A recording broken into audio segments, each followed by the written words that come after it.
Good afternoon, everyone, and welcome to Doing Justice Brings Joy. I'm your host, Stella Adamss, and wow, do we have an action-packed hour ahead of us today.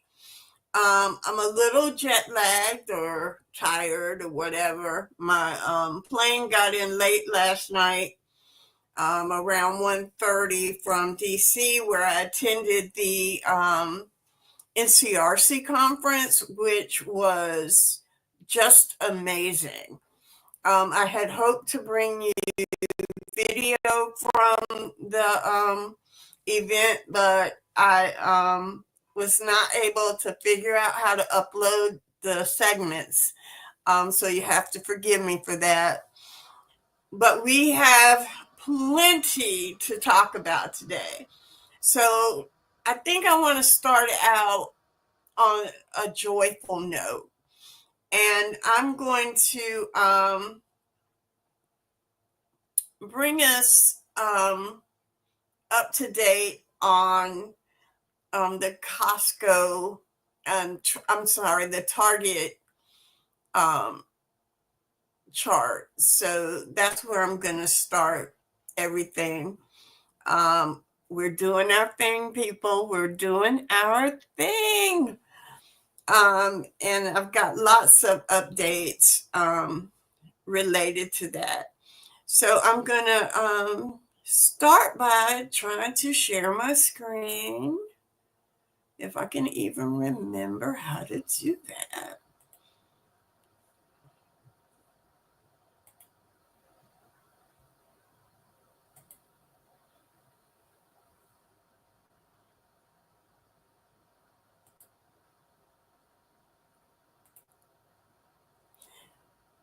So I hope you all are seeing, and you're not.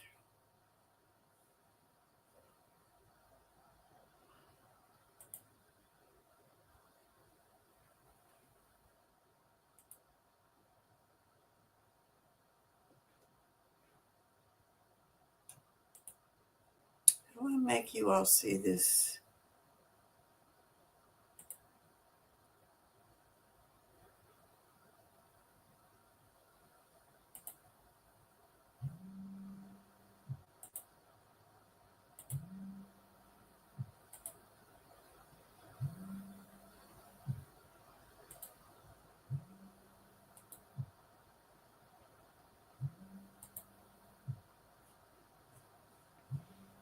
All right, well, we're not going to be able to. Oh, there it is. All right. So I'm excited to show you that once again, you're on the case, you're on the move, and the stock, Target stock is down 24%, 24.19% over the 3-month period. And if we look at the 1 month period of time, we see that it is down. Is that 15%? So we definitely need to keep working on it. It's gone up a little bit today to 105. But I'm looking forward to us breaking the fast, breaking their number down to 100. What we know, based on news reports, is that Target visits are down while Costco visits are up. And several reports are crediting DEI, diversity, equity, inclusion, as the reason. A number of popular posts have said that Target lost 5 million shoppers, while Costco gained 7.7 million shoppers. And what that and these posts this has been confirmed by this news article that I'm reading from it's a Snopes. So if they confirm it, it's a good thing. And they showed, and this is actually shopping trips as opposed to shoppers. I don't know that makes a difference, but apparently in how you calculate things, it does. But the year-over-year shopping visits numerator said that Target has seen 5 million fewer shopping trips during the 4-week period ending February 9th. At a shareholders meeting, we talked about this before. Costco voted to retain its DEI policy, and they are reaping the benefits from it. And they have seen 7.7 million more visits during the same time period. Now, this is where I got to give y'all a shout out. This is where I've got to give you all a shout out. This same report says that Numerator released its report titled Impact of DEI Cuts on Retail on March 5th. The report collated data about Target, Costco, and Walmart to reach the conclusion that Black and Hispanic shoppers were reducing visits at disproportionately high rates in the weeks following Target's DEI rollback. Let me throw that back at you. It reached the conclusion that Black and Hispanic customers were reducing visits at disproportionately high rates in the weeks following Target's DEI rollback. And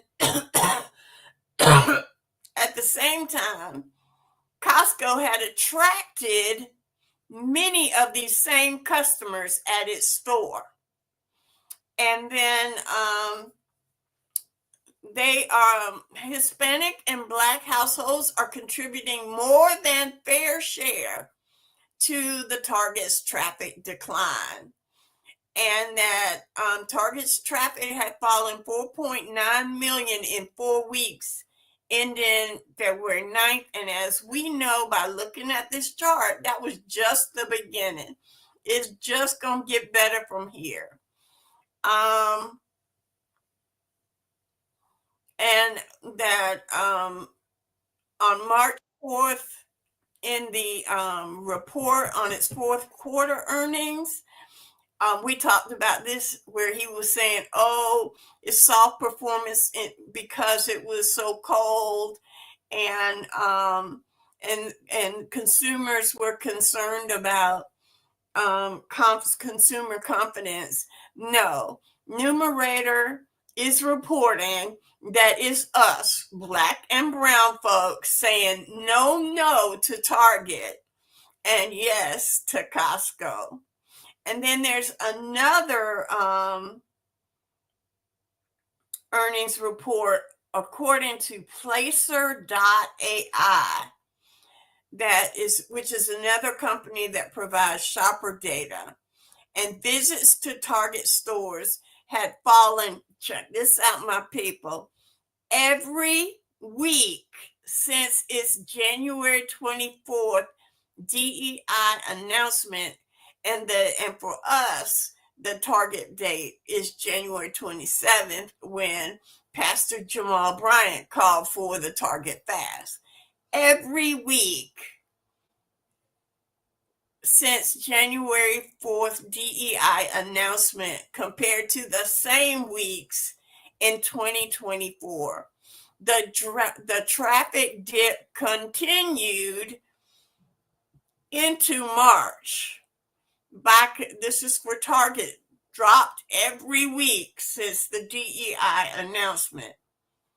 By comparison, Costco gained between 4.4% and 7% more visits per week from January 27th.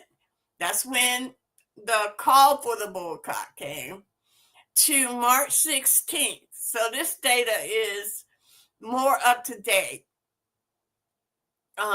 Every week from January 27th to March 16th compared to the same period the year before.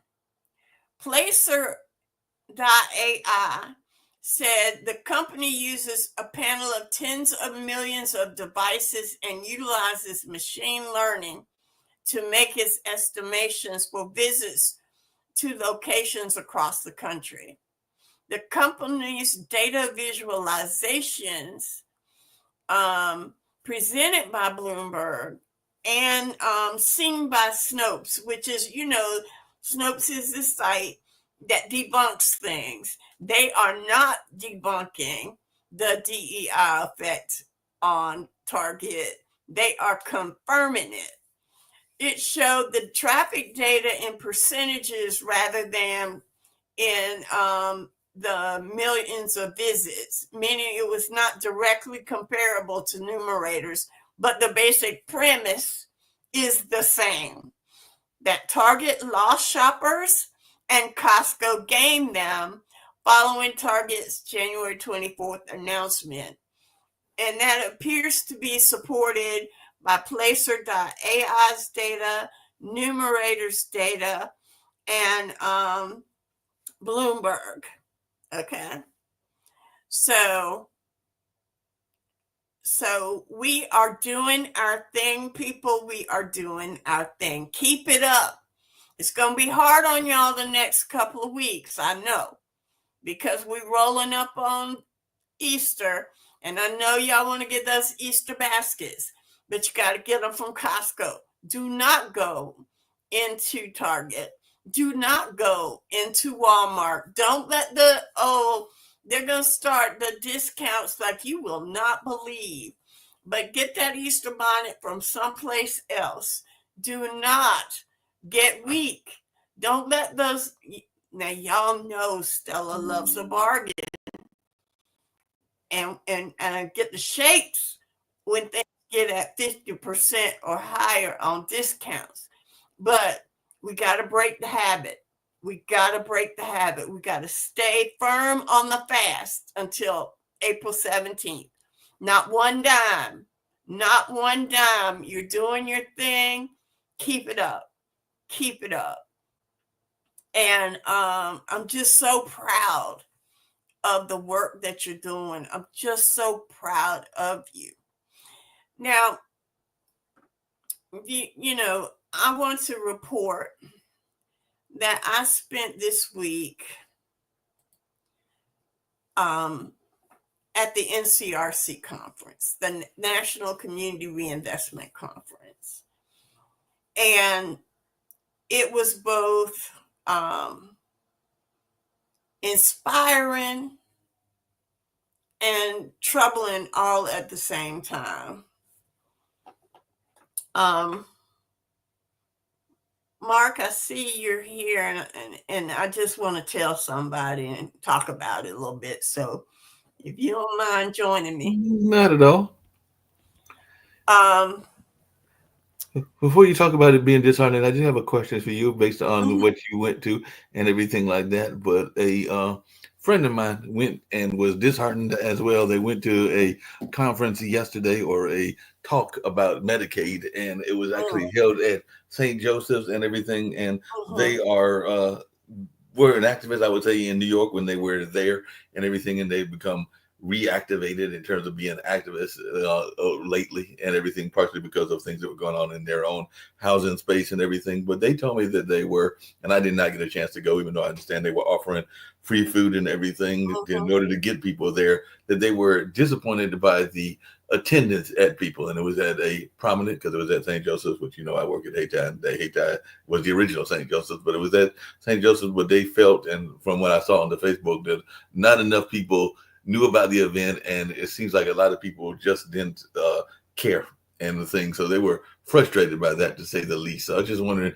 your take on that as an activist, and maybe what you saw at this conference you went to. But they were definitely disheartened by the lack of attendance, and they wondered, oh, do we have too many people? I think they were using the Chicken Little or Chicken George analogy from Roots and everything like that, where people are kind of like just willing to go along to get along, if I can use that expression. But I just wanted your take on when folks get disheartened by the movement and don't see enough of our people that are going to be hit actually attending these vital events. So it's two things. Yeah. One, we're preaching to the choir. Mm-hmm. And so we're not sending flyers out we're not putting, for example, right, there was an easy audience right across the street at the senior center, mm-hmm. at the senior housing that's literally right behind St. Joseph's. Oh, wow. Right. Right? Mm-hmm. But and I know they didn't, but were flyers handed out to the affected? Probably not. Rather, notices were given out to activists, right? Like I got 3 or 4 emails about the event, and I was not at the event because I was in DC. Right.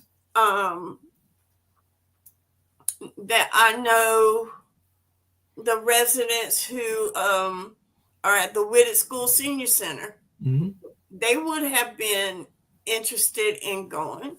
But then the other part of that is transportation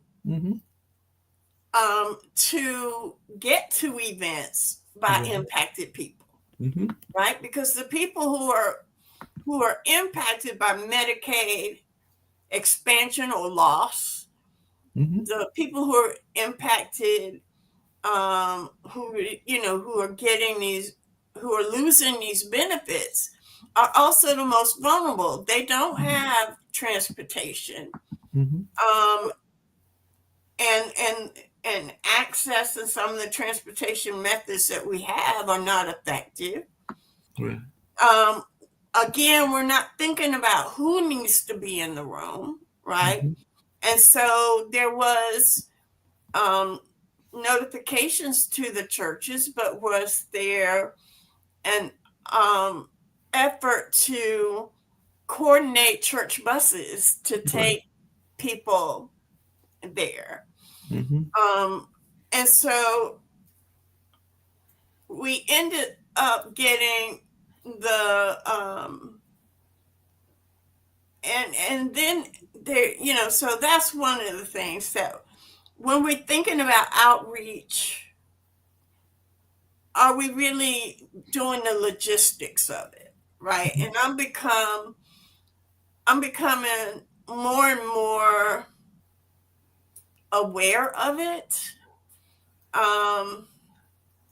Stella, it's interesting you said that, because I was on 2 Zoom calls. One, we were celebrating the 50th anniversary of Haiti, which is why I was a little bit late here and everything. So we had a planning meeting today and everything. But there also is a rebranding of Fayette Place. And, Fayette Place had a negative history and everything like that. So I was on a Zoom call with Sarah Parker that used to be with Mechanics and Farmers. And that's actually one of the things that I told her, is that I felt that rebranding is all fine and dandy, but if you don't take your message to the people, are you really going to have a successful rebrand and everything like that? Because we know rebranding can work and everything, because I gave the example of downtown, because if you think about it, that's all West Village is. West Village is a rebranded old tobacco building and everything. So we know that you can rebrand if you do it correctly, and there have been examples, and I even pointed out, even though I don't like what it's been rebranded to because it's out of our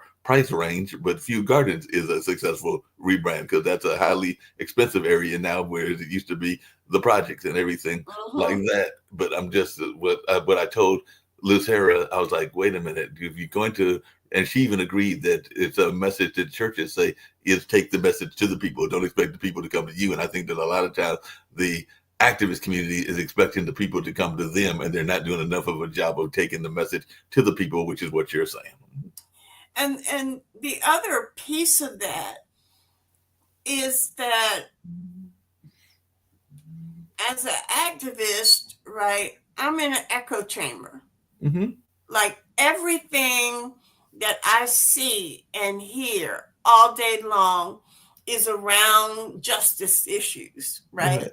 Mm-hmm. I'm watching all the stuff. I'm gonna be sharing all the shenanigans of the week, Right. and I'm on overload, right?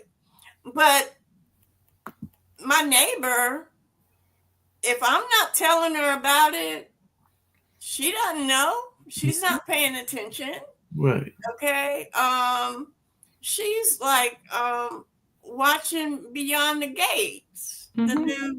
the new black soap opera on Right. I know. Yeah, I'm CBS. familiar with it. In case you haven't been watching it, make some time. They even do reruns on Saturday, so you don't even have to miss an episode. I'm sorry, I digress. That's But okay. my point is that most people are not, when they see the news say Trump did, they turn the channel.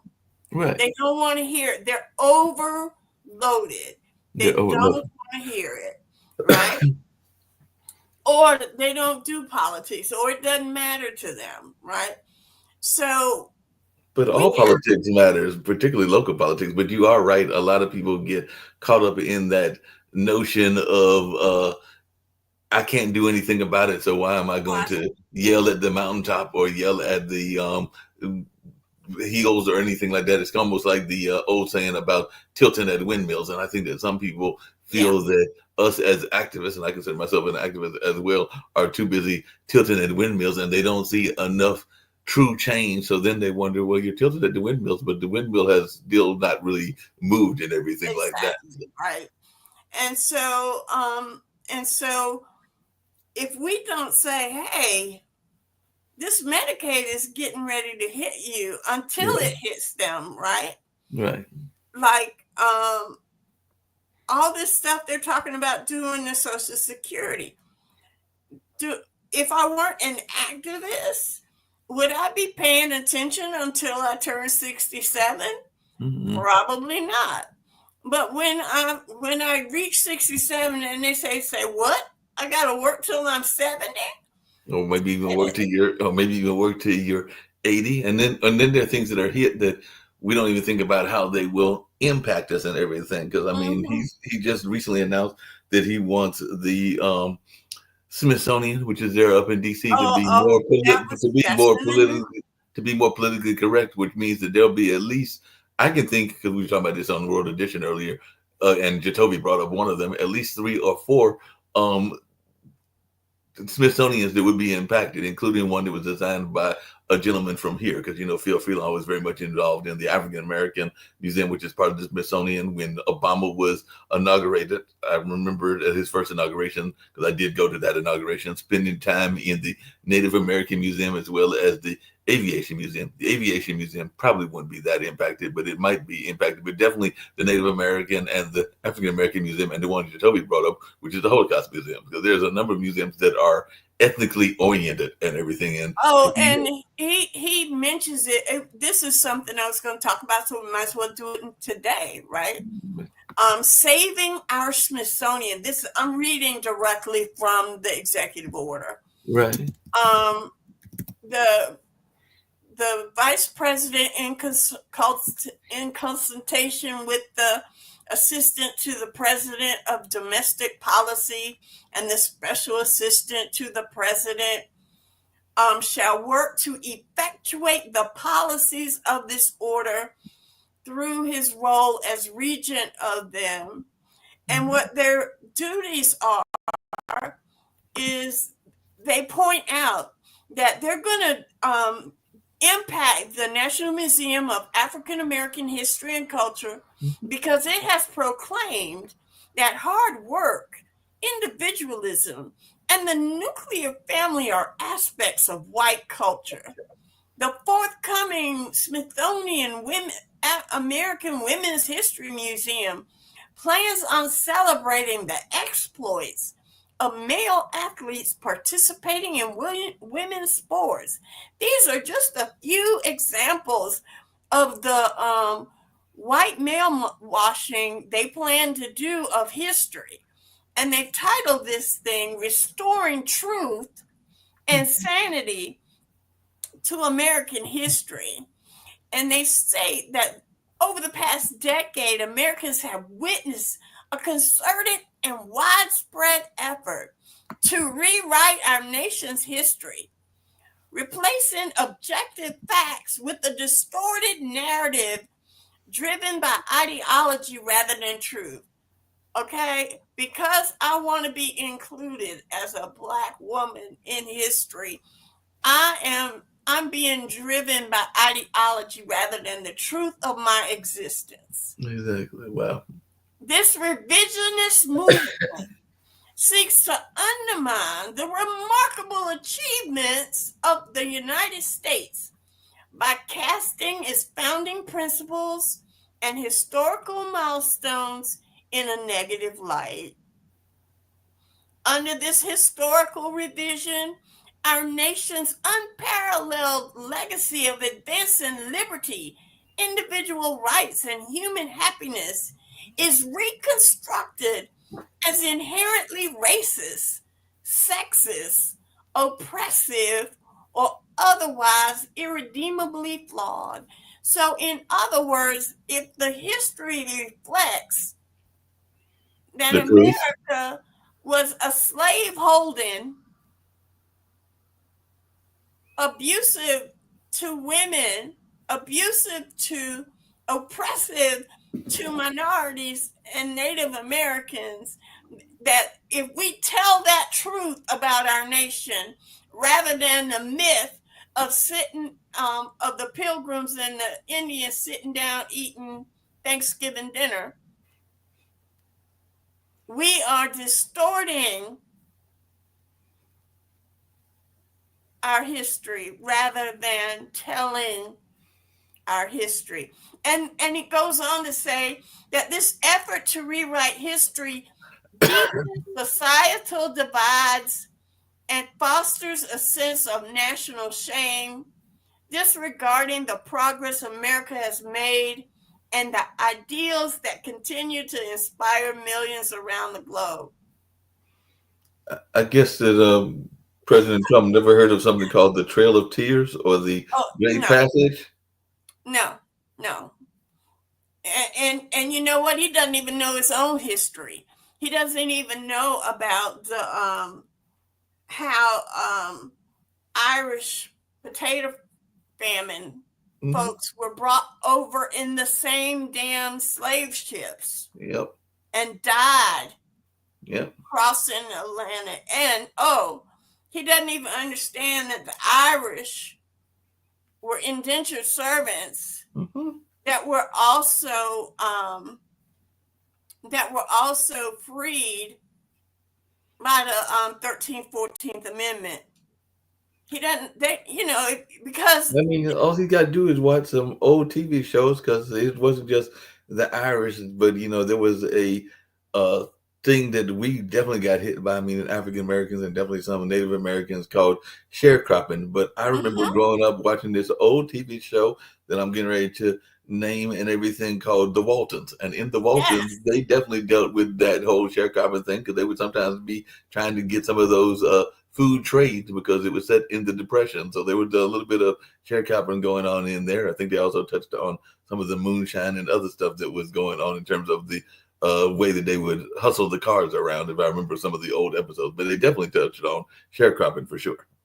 and child labor, right? Hmm. Child labor.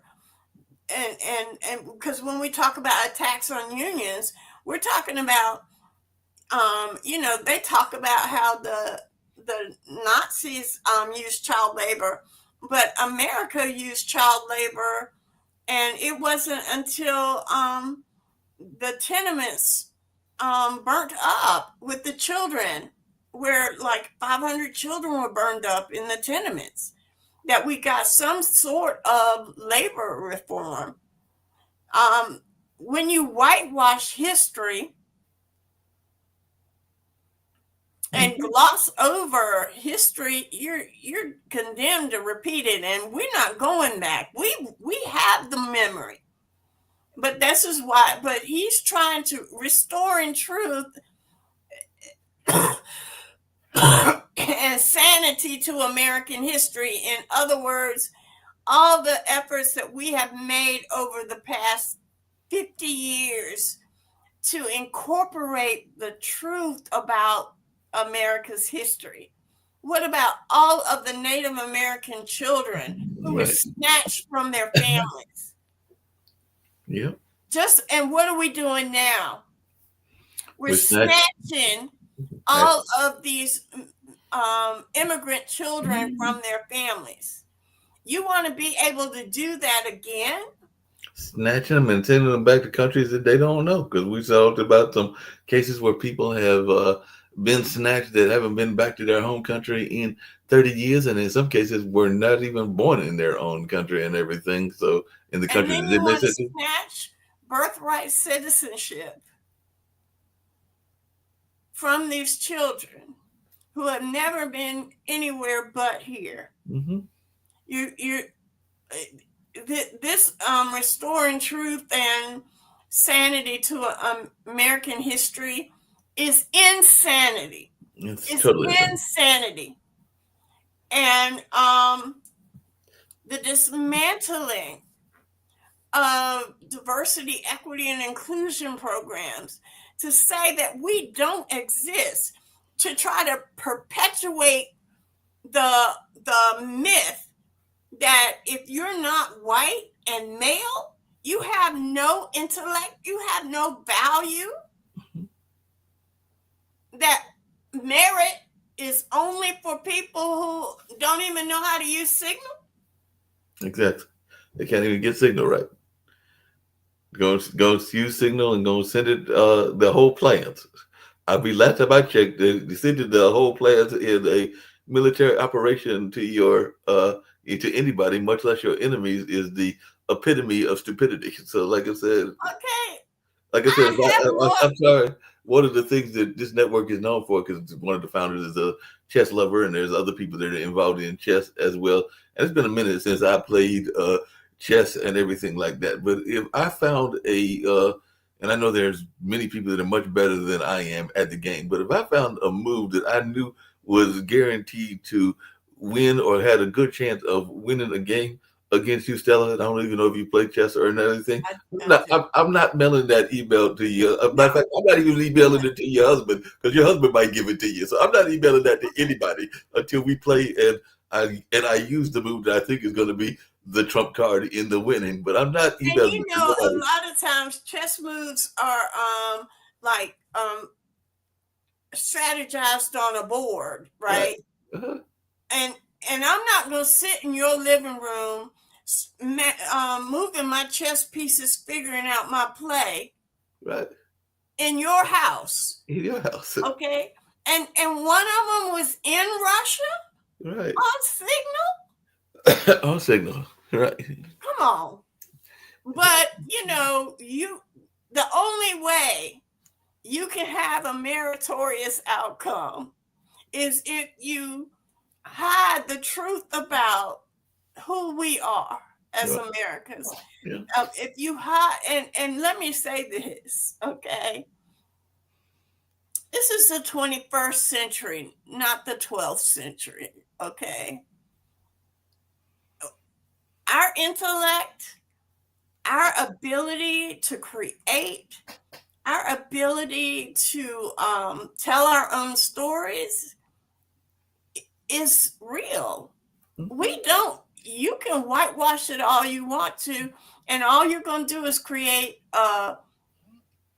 in a data driven intellect driven world where AI and intellect, right? Where data is knowledge and knowledge is power, and you're going to be ignorant. You are bringing down the downfall. It's short lived glory for 4 years, 2 years, whatever, right?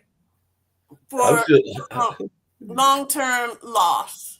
I'm still trying to figure out what's going to happen, and I'm not saying it's going to happen because they got their hands on their own children and everything along those lines. But let's just say hypothetically, and I hope that it doesn't happen, that he does manage to destroy the African American Museum and it is gone and is no longer there in DC. Some rapper or some hip hop artist is going to write a song about the demise of that and all along those lines, and then he's going to probably have as he's studying in his academics, Byron Trump sitting there listening to the song, and then he's going to have to try to explain that to his son and everything along those lines. And I'm still trying to figure out what's going to happen because isn't Byron going to one of those state universities and everything? So I'm just waiting for him to, because I know that there was a young Republican, a sister girl that was defending Byron and everything. So I'm still trying to figure out what's going to happen when one of them sister girls walks into the office or walks into the Trump White House with Byron on her arms and everything, saying that that's her man and everything like that. So Trump gonna have a heart attack at that particular point. Mark, I was watching a podcast this morning that had me messed up. It was like on BBC, and Elon Musk, Donald Trump, Peter Thiel, David Sachs, all of them are the grandsons of Nazis, and with the exception of Donald Trump, all of their fathers were architects of apartheid. Wow. David Sachs, Peter Thiel, Elon Musk. And what they're trying to do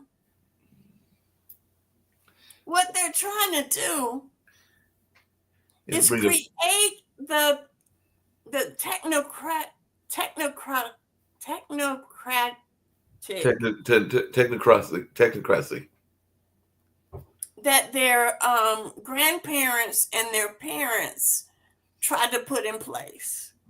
Their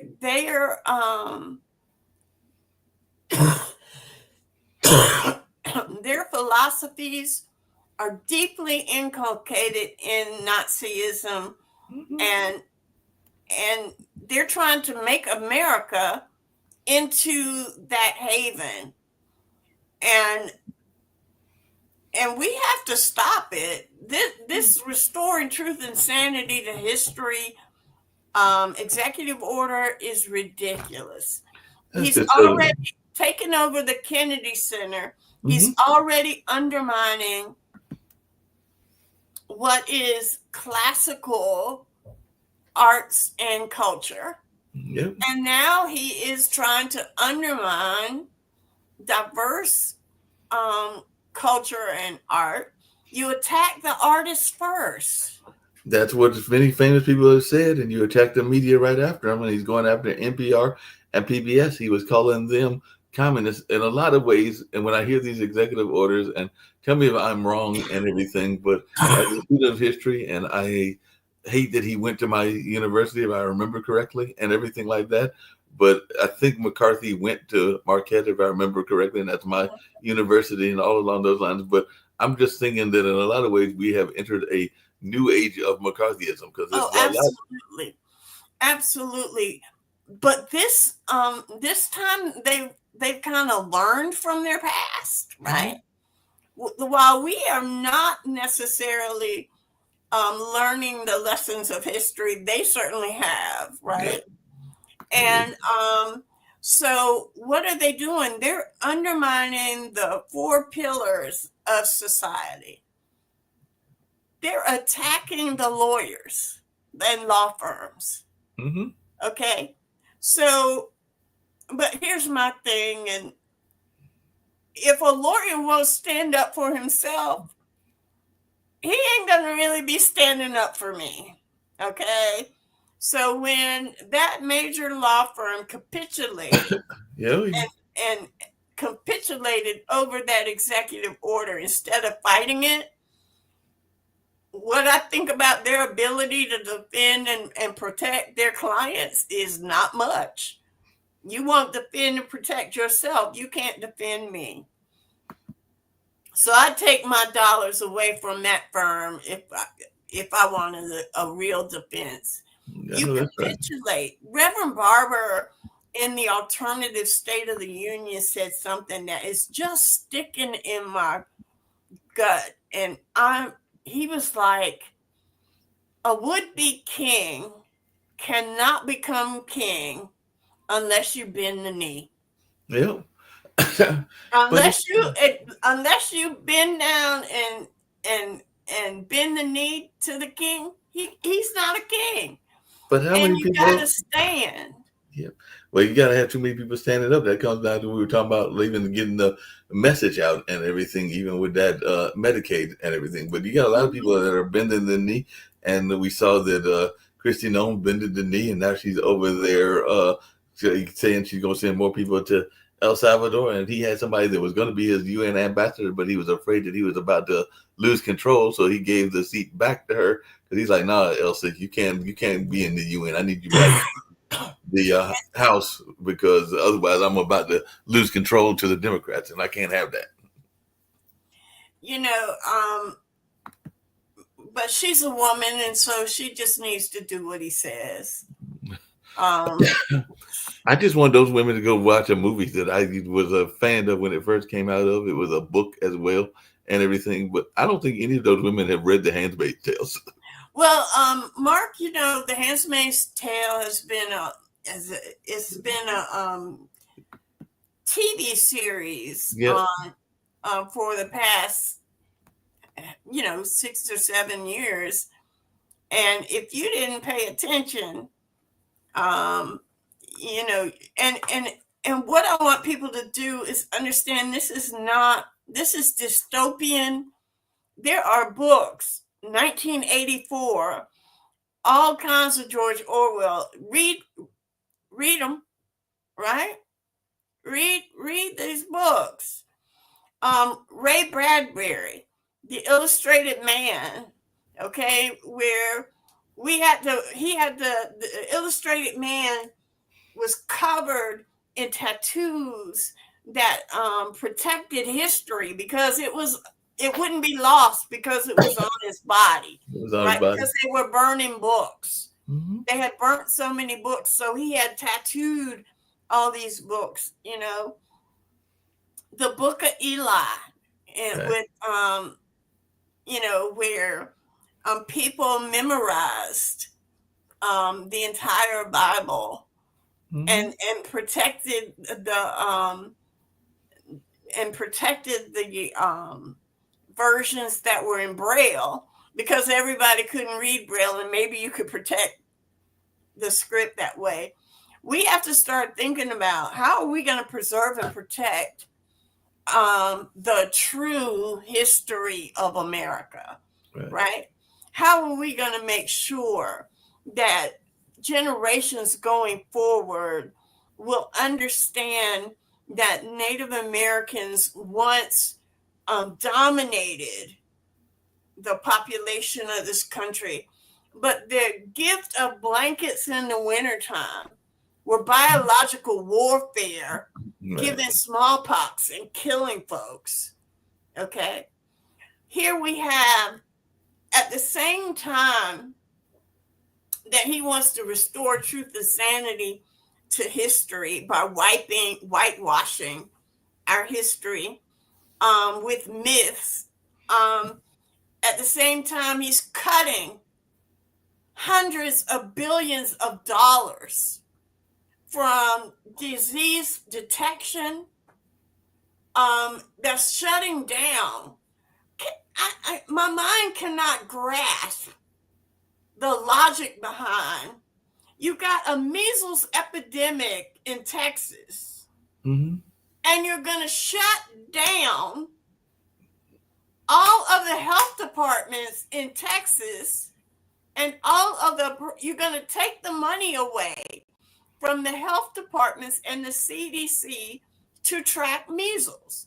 So if Yeah, there's no one tracking the measles, does that mean the measles has gone away?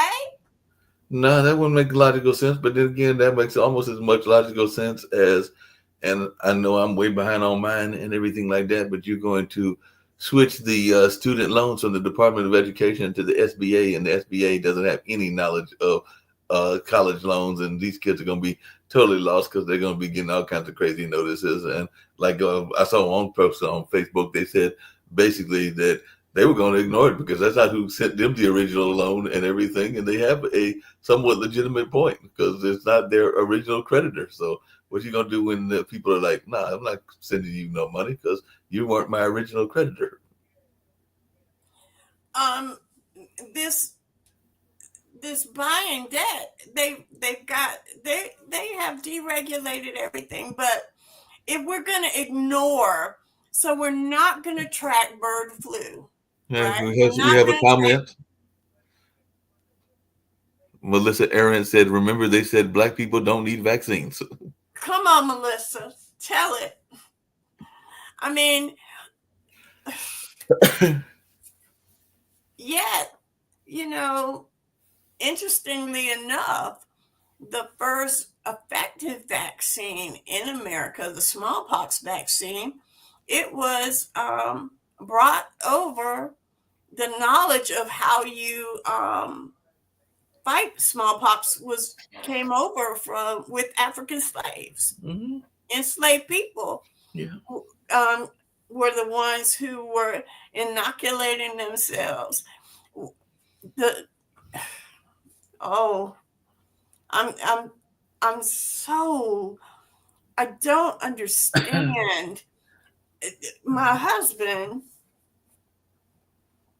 he was in a group conversation with some of his intellectual thought leaders that he works with, and they were wondering out loud if this administration was indeed attempting to um, engage in a culling. That would not surprise me. It would not I surprise me mean, at all. if you think about what his actual harm levels are, right? He stopped, he by executive order, he stopped USAID aid to Africa and Asia and Ukraine and in the Gaza, right? He stopped, shut down all the USAID aid, Mm-hmm. including right leaving food rotting on ships in the port in the country, Mm-hmm. right? That was to feed starving children in the Horn of Africa. That was to um, that had HIV um, shots given to mothers Right. so that the babies wouldn't be born with AIDS. They say Oxfam America said that 40 children were born with AIDS a day. Oh, a day. Wow. A day. As a result of the cutoff of USAID funding. Mm. That thousands of children a day die from starvation while there's food 50 miles away rotting on a ship. Yeah. Now you have Ebola outbreaks. There Mm-hmm. hadn't been a real Ebola. Like Ebola, once you get a couple of cases, they swarm in. CDC swarms in, inoculates everybody. They kill that Ebola virus, shut it down, right? But it's back. But now there's no CDC Ebola hit team rolling in to kill it. And so what happens? We have a Yeah. major Ebola outbreak.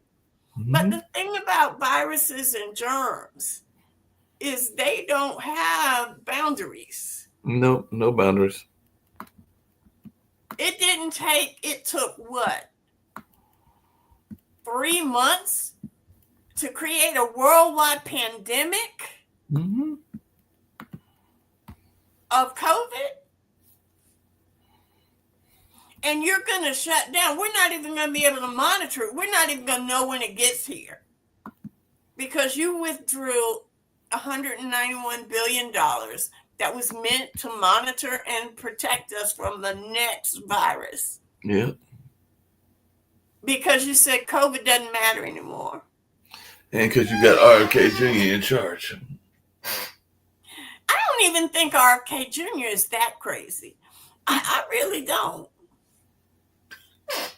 Yeah, he's a different character, but maybe he's not that crazy. But yeah, we know the Trumpster is definitely crazy and everything. Just really quick, because you mentioned that earlier, because we definitely covered a lot of topics on this particular show and definitely some wide ranging. But you said you went to this conference and it frustrated you, yet made you happy. And I did kind of allude to what happened with my friend at the Medicaid thing. So, what was the good parts of the conference and what was the bad parts? And I'm sure you'll get to some of it later on in the future shows. But Yeah, we're gonna have I'm gonna have a guest on next Friday, Josh Silver, who along with me has spent like 30 years of his life fighting for economic justice. And he's written a book.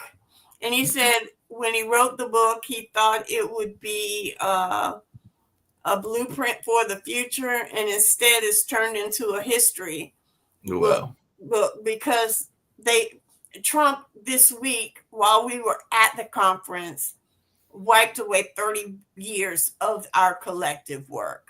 Oh, wow. And so that was kind of the disheartening part. He just wiped But away 30 years with a quick motion of his pen. with the slide of his pen, he got rid of this community development financial institutions, CDFIs. The funding that funds CDFIs, Mechanics and Farmers is a CDFI that Oh, wow. funds small businesses, right? That funds them um, is he stroke of a pen. Um, we were kind of overwhelmed, but good news happened too. He had defunded half of all the fair housing organizations in the country last week. Right. But on Wednesday, the good news, right? On Wednesday, a judge said, no, you got to restore those funds Good. because there were 4 fair housing groups that were willing to stand. Mm-hmm. And they filed a lawsuit, and the law firm, one of my favorite law firms, because they're not cowards. Okay, Right. Relman Dane. I'm gonna have John Relman on as they celebrate the 30-year history of the law firm. But Okay. John Relman did just he stood up. Okay. Okay, and these 4 fair housing groups across the country, at risk of their existence, right? They stood up and said no. And they went to court and they got a temporary restraining order from a judge. And they saved the funding for 73 organizations Mm. because they were willing to stand. And John Relman, the Relman firm, is one of the largest civil rights, economic rights firms in the country, and they've done big cases. They did the Myrtle Beach biker case, Right. did the Secret Service case. Mm. They've done some huge cases, right? But when the executive orders came out against the law firms, John Relman wrote an op-ed and called out the cowardly law firms that capitulated. And he Yeah. was like, if you won't take care of you, I don't want you taking care of me. He was on fire. And I'm going to try to have John Relman on within the next month, but he's kind of busy. So I'm trying to let him like do his thing in the courtroom. Oh yeah. But they're going to be celebrating in May their anniversary. And so I think I can like fit him in celebration of the organization. But so that was motivating. And Congresswoman Maxine Waters, she was motivating. It was like, this ain't not being here. You know, she was still heavy in the fight. She was telling us about all the struggles, but she was also telling us to stay focused, you know, Mhm. and that we can win this, that we have to endure, right? We just have to get through it and endure, but not to give up. And the young CEO of the National Community Reinvestment Coalition. And it's so difficult for me because I've known him since he was like 10 or 11 years old. And so Mhm. I know he's a grown man, right? But Right. he's still like my baby to me. But to see him standing tall, leading, not um, capitulating, and really motivating the 1,000 people who were there by telling a story about how when he was young, he was a bully was choking him, and he was, you know, just being bullied, but he fought through it, right? Mhm. And it motivated him, and that we're at a choke point right now, but we're going to get through it, and we're going to be Mhm. stronger and better for it. And that was really motivating. That's, Um, that sounds he's, really you know, so it was, again, we had these great speeches, but we also had like the workshops, right? Where everybody was like, okay, what are we going to do? And it wasn't like, woe is me. It was all about strategies and tactics to move forward. And so that was it was very motivating. It Uh, sounds motivating in that sense.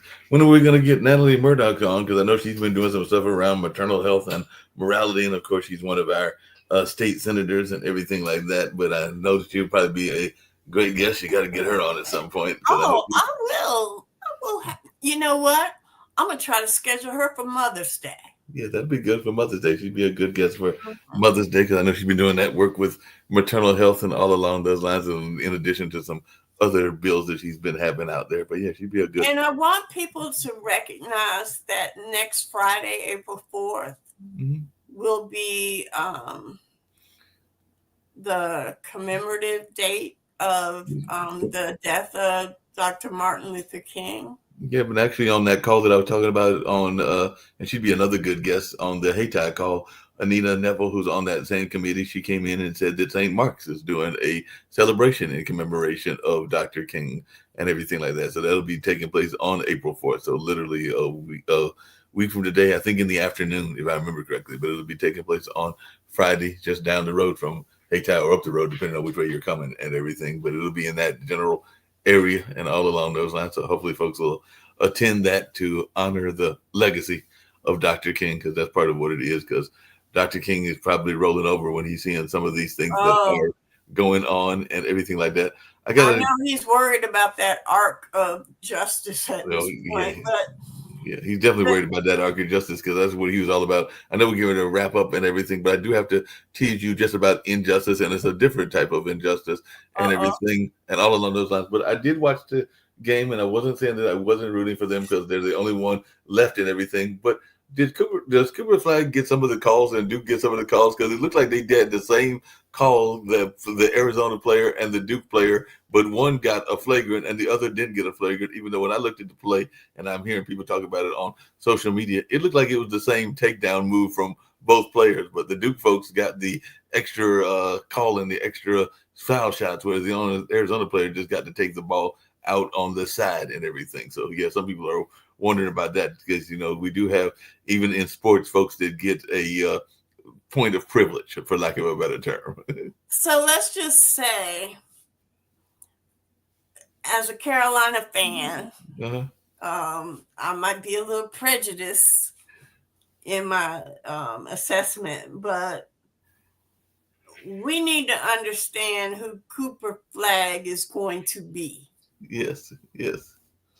And that in this restoring truth and sanity period of time, right, you're gonna have your great white hope.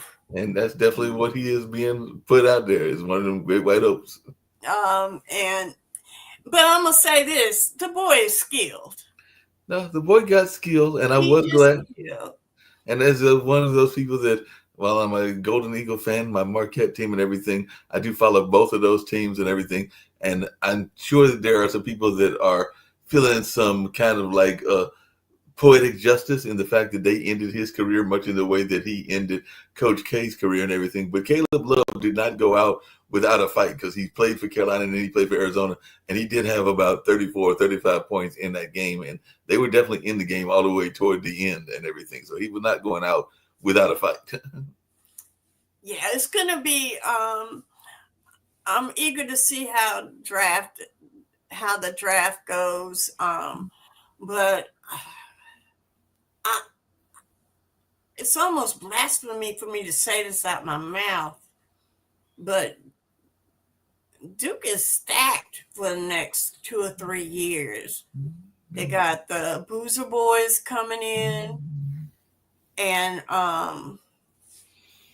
yeah, they're definitely stacked, and they definitely got a strong team and everything. We had the Marquette Golden Eagles a good 2-year run with Tyler Kolek and Oso, and then Cam Jones and Stevie Mitchell. I got to see what our young fellas do, because we got some young fellas coming in, including a 7'2" center, but they are young. But Shaka Smart is a good coach, so he'll probably make. I feel about Marquette like I feel about Duke, and you know why?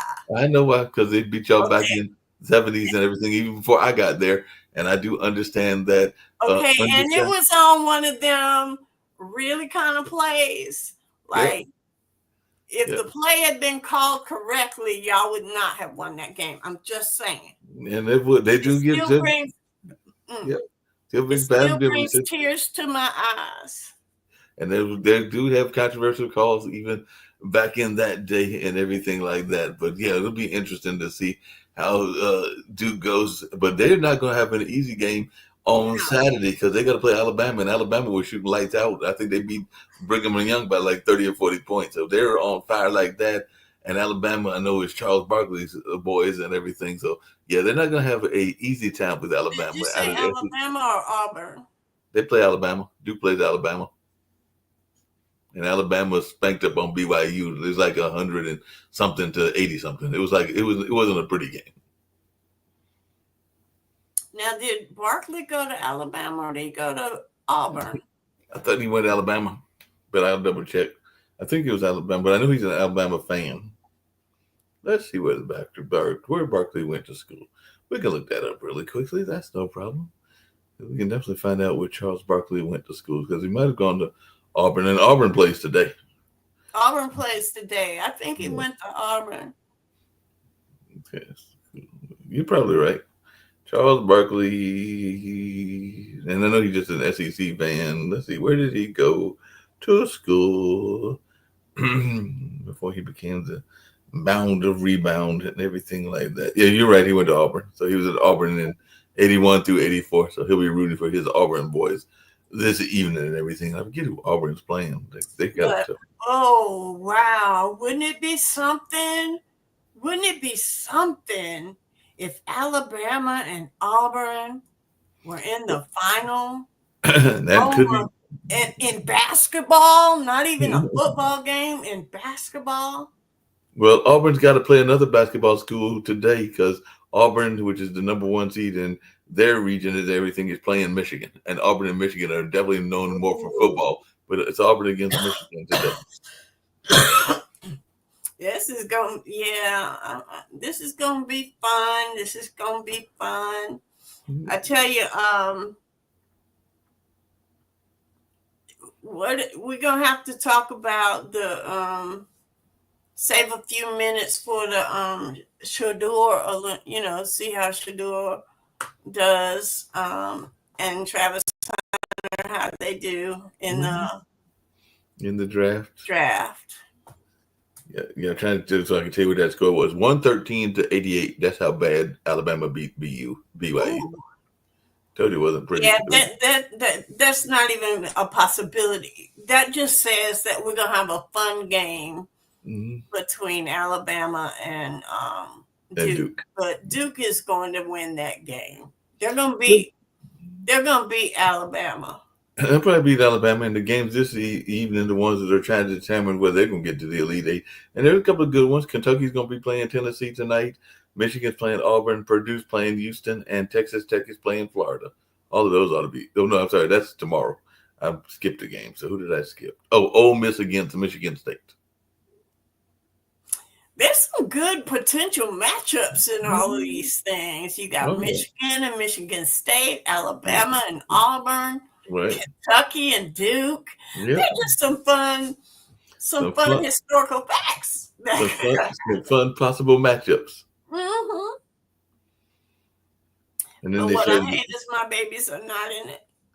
Like I said, my babies got in the first round, got knocked out by New Mexico, and then New Mexico got knocked out in the next round. So yeah, it's bouncing balls don't always go your way. So I'll see what they do. But Alabama had a good showing this year because wasn't it Alabama State that got through and got to play? Alabama, the state of Alabama did well. The Alabama State made it in the play-in game. Yep. And they played Auburn and held them in that first half. They held them tight.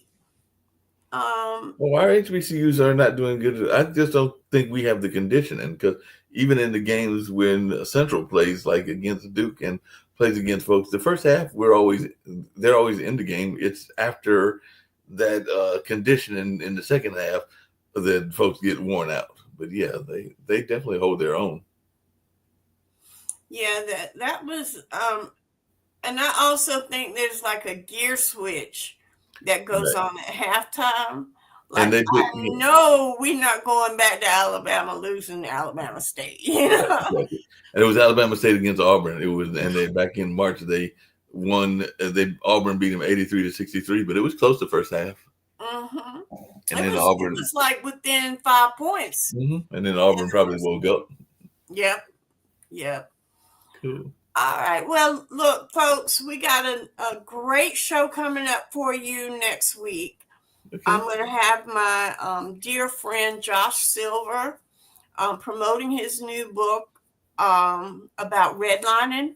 Okay. And we're also going to do some historical thought process around the death of Dr. Martin Luther King.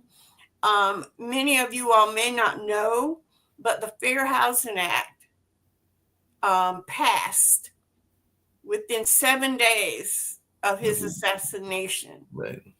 And we feel in our movement that it's his blood that caused that, because the Fair Housing Act was the only part of the civil rights agenda that was not passed in 1964. Wow. And it was refused, and they refused, and it always got beat down. But it was introduced and passed. Went through the House and the Senate. It was introduced, passed, signed into law 7 days after his death. And we know that our movement is built on his blood. Oh, yeah, no doubt. And so Josh and I are going to talk about it. We're going to reminisce about all our work together and how we're hopeful about the future of our movement Mm-hmm. as we pass the torch on. So it's going to be a great show. It's going to be a great show. So I hope you all will join us next week um, for this show again. Um, our guest next week will be Josh Silver. But I want us to leave this show. I have the outflow is I hope God will make a way, Mm-hmm. and we need to be confident that nothing is impossible. We just have to stay strong. Oh yeah. And so, you know, I'll see you next week. And Mark, I'll Okay. see you maybe Monday or Okay. Tuesday. Cool. You might come by for the class for one of the classes or something like that. And then we got can't remember if you're into gardening or not, but actually this evening we've got the film about horticulture and the legacy of African Americans in horticulture and gardening, and then a whole day of panels that'll be, I think it's from 9 until 4 or something like that on tomorrow at HTAB. If they go to HTAB.org, they can see it because we are definitely have roots in our rural environment in addition to our urban environment. So there will be a number of folks, including Daryl Stover and Justin Robinson, who is with the Carolina Chocolate Drops, but is also an avid gardener, and others that'll be speaking on this panel. So there'll be activities this evening. It'll be like around, I think the film starts at 5 o'clock, so it'll be in a few hours from now and everything like that. And then tomorrow there will be an all-day symposium, but it's 2 days of activities as part of the African American legacy in horticultural and gardening being produced again. And I think this is his third or fourth year by Carter Q of the Stanford B. Warren Library. So he's the main person behind this organization and getting it out there. But a lot of folks are into gardening. So So I'm we'll going be to talking be, about I'm actually starting on my victory garden it.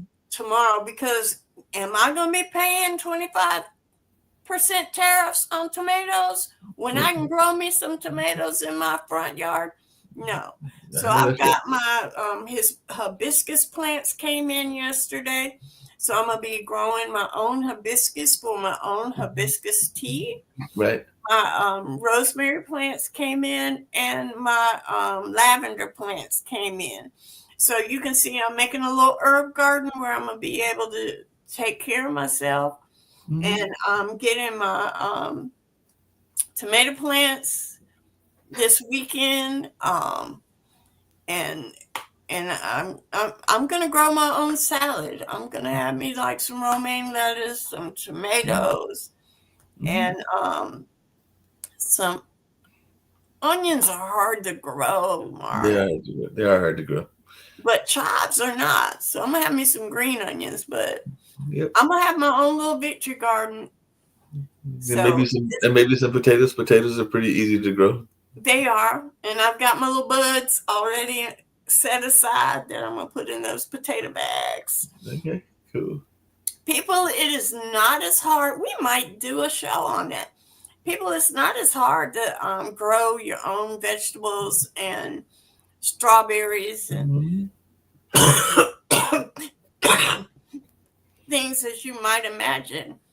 And maybe we should, have somebody do a victory garden, like just because you remember back when we were growing up, and I know we're running a little bit over, but you remember we were growing up that in McDougal Terrace, and Mm-hmm.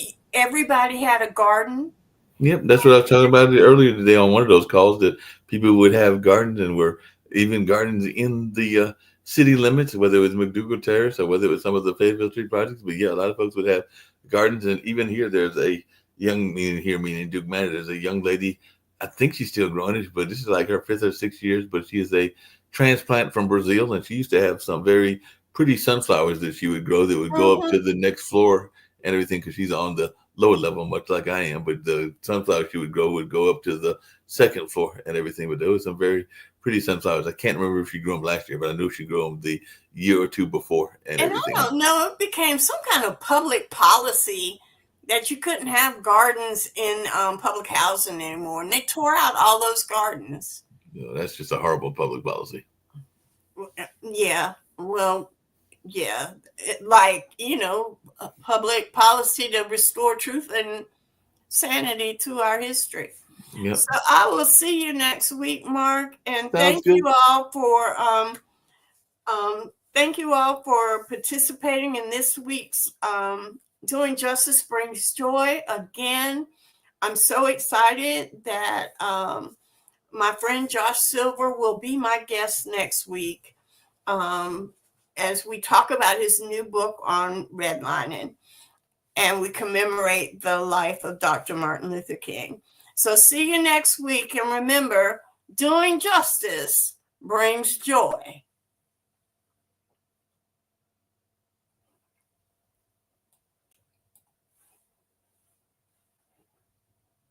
Ask for things. Nothing's too hard for you. Impossible's what you do. And I know you've got this too. Impossible's what you do. Come on. Nothing's too hard for you. Impossible's what you do, my God. I know you've got this too. Impossible's what you do. Come on, nothing's too hard.